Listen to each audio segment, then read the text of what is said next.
Oke, apa kabar semuanya? Ketemu bersama Mr. Icak di channel Didi School Surabaya. Nah, hari ini Mr. Icak mau menjelasin tentang sekolah virtual. Kendalanya bagaimana aja sih? Permasalahannya apa aja? Kita akan saksikan ya. Oke, setelah ini.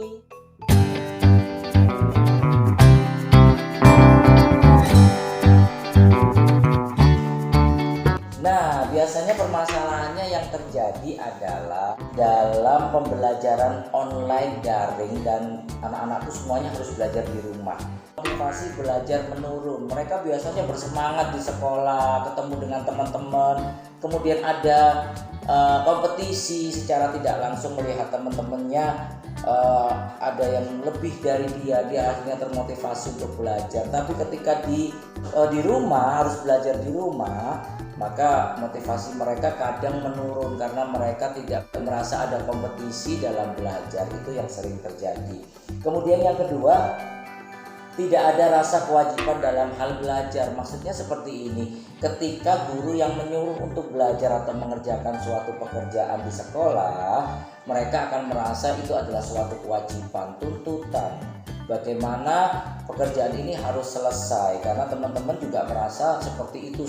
Tapi kalau misalnya yang menyuruh adalah orang tua, ada beberapa karakter anak yang merasa ketika orang tua yang menyuruh untuk belajar itu meremehkan, ya, jadi menyepelekan, yang nyuruh mama, yang nyuruh papa, nanti aja deh, menganggap pekerjaan itu tidak penting. Terus kemudian yang ketiga yang sering terjadi adalah chemistry siswa atau anak-anak didik itu dengan guru hilang, dengan teachernya hilang. Bahkan siswa baru tidak mengenal gurunya karena daring ini juga diterapkan dalam masa orientasi. Nah, sedangkan kita tahu sendiri orientasi ini adalah masa perkenalan, bagaimana seorang anak membuat suatu chemistry, kedekatan dengan gurunya, supaya nanti ketika proses belajar mengajar mereka merasa ada chemistry atau hubungan. Ini adalah guru ke orang yang harus saya patuhi ketika nanti di sekolah. Nah, ketika metode daring ini diaplikasikan di masa orientasi, maka hal itu tidak terjadi. Bahkan untuk pengenalan sekolah pun mereka, kalau untuk siswa baru masih awam. Di mana tempat belajar mereka, ruangan sebelah mana, letak kamar mandi di mana, kemudian tempat bermain dan juga perpustakaan itu di mana, mereka tidak tahu. Nah, itu yang kelemahan dari metode pembelajaran online. Selanjutnya adalah anak cenderung jadi pemalas karena terlalu banyak di rumah. Kadang orang tua tidak selalu mengontrol setiap waktu, setiap saat. Kadang anak-anak banyak yang bermain gadget. Orang tua khawatir anak ini menjadi bosan di rumah. Jadi ketika sebelum belajar, mereka orang tua memberikan kesempatan dan waktu untuk anak-anak bermain gadget. Akhirnya keterusan, tiap saat bermain gadget. Dan bermain gadget biasanya sambil bermalas-malasan. Aku semuanya kadang menjadi pemalas main gadget, gak mau beraktivitas. Bahkan ketika mau belajar karena sudah asik main gadget nih, mau belajar jadi malas. Kurang aktivitas, semangat bermainnya lebih besar daripada semangat belajarnya. Dan juga ada masalah umum yang terjadi. Kan tips trik juga kepada mama papa semuanya. Ada suatu permasalahan ketika orang tua menyampaikan kepada kami bahwa mereka tidak bisa mendampingi putra-putrinya setiap waktu karena mereka harus bekerja. Dua-duanya bekerja, papa dan mama bekerja. Kalau memang salah satu di rumah, tidak menjadi sesuatu masalah. Hal yang menjadi masalah adalah ketika mama dan papa sama-sama bekerja, tidak bisa mendampingi setiap waktu, ya. Nah, solusinya bagaimana? Nah, dari semua permasalahan yang saya sampaikan, saya akan sedikit memberikan tips, trik bagaimana sekolah virtual ini kerjasama antara teachers dan sekolah dan juga orang tua bisa terjadi dengan sempurna dan terjadi suatu sinergi yang luar biasa. Apabila orang tua tidak ada di rumah, salah satunya bisa digantikan oleh salah satu anggota keluarga seperti nenek, kakek. Kalau tidak ada mungkin tante.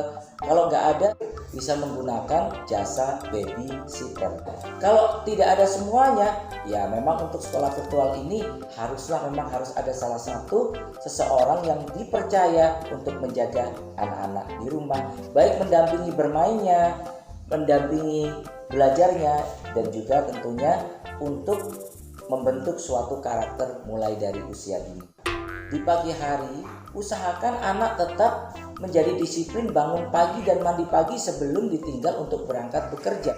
Dan sebelum berangkat bekerja, berikan motivasi. Jadi orang tua dan guru harus memberikan reward, menyampaikan bahwa kita akan memberikan suatu reward, penghargaan. Sampaikan di awal mengenai reward tersebut sebagai motivasi, dan berikan target kepada anak bahwa reward tersebut dapat diraih saat mencapai target tertentu. Misalnya, kalau kamu sudah mengerjakan PR hari ini, mama akan lihat, dan kalau memang sudah selesai, mama akan memberikan sesuatu. Entah itu boleh mainan yang berguna atau apa, atau mungkin alat belajar, atau Anda mungkin bisa pikirkan sendiri sesuatu yang berguna sebagai reward.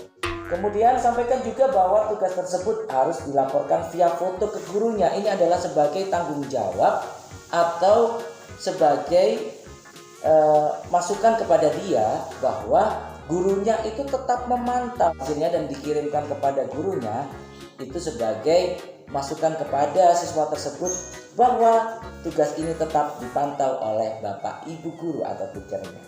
Teachers di sekolah juga harus tetap memberikan motivasi dong. Nah, motivasinya bagaimana? Karena kita tidak bertemu, kita hanya menggunakan suatu aplikasi online ya. Aplikasi tersebut adalah sebagai solusinya. Jadi setiap aplikasi online ini seperti contohnya misalnya Zoom. Kemudian anak-anak semuanya sudah siap belajar. Di situ saatnya seorang teacher akan memberikan suatu motivasi dan juga memberikan gambaran bahwa setiap hari teachers itu akan memantau baik melalui foto, video call kepada mama, atau mungkin sekedar chat kepada mama untuk mengevaluasi belajar dari anak didiknya walaupun belajarnya di rumah. Nah, siapa saja yang tugasnya menurun, motivasinya menurun, saatnya di aplikasi Zoom tersebut ketika kelas online berjalan, guru harus mengevaluasi hasil belajarnya dan langsung disampaikan ketika kelas online itu berjalan ya. Sehingga membuat anak didik itu merasa, oh ini saya tetap diperhatikan. Dan sebisa mungkin orang tua juga mendampingi dan mengikut sertakan anak-anaknya saat kelas online Zoom berjalan. Kemudian jangan memberikan tekanan kepada anak. Ya, ini pesan dari Mr. Icat dan juga teacher-teacher semua di Baby School. Jangan memberikan tekanan seperti kepada anak seperti ini. Kamu harus belajar. Kalau nggak belajar nanti kamu tidak diberi uang saku. Kamu tidak boleh jajan 1 bulan. Kamu tidak boleh mainan. Nggak boleh lihat TV. Jangan seperti itu. Apalagi nanti anak-anak di usia dini itu pemikirannya mereka masih masih menganggap sesuatu hal yang kecil, doktrin dari orang tua dan guru itu suatu hal yang besar menurut mereka. Jadi khawatir nanti berpengaruh kepada psikologi anak tersebut. Mereka tidak akan nyaman setiap harinya, merasa tugas dari guru dan juga orang tua ini menghantuinya setiap hari.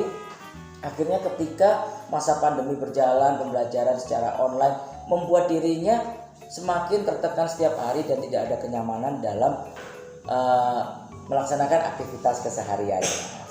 Saat hasil belajar tidak sesuai keinginan kita, hasil belajar anak mungkin tidak maksimal, jangan anggap itu suatu kegagalan dari anak-anak kita ya. Tapi itulah hasil belajar yang sesuai dengan karakternya. Jangan anggap suatu kegagalan dari anak tersebut, tapi itu adalah sebagai ukuran atau patokan mengenai karakter anak tersebut bagaimana. Semoga metode ini berjalan dengan lancar. Dan kita doakan anak-anakku semuanya dan juga orang tua semuanya perlu ekstra kesabaran dan tentunya tetap semangat.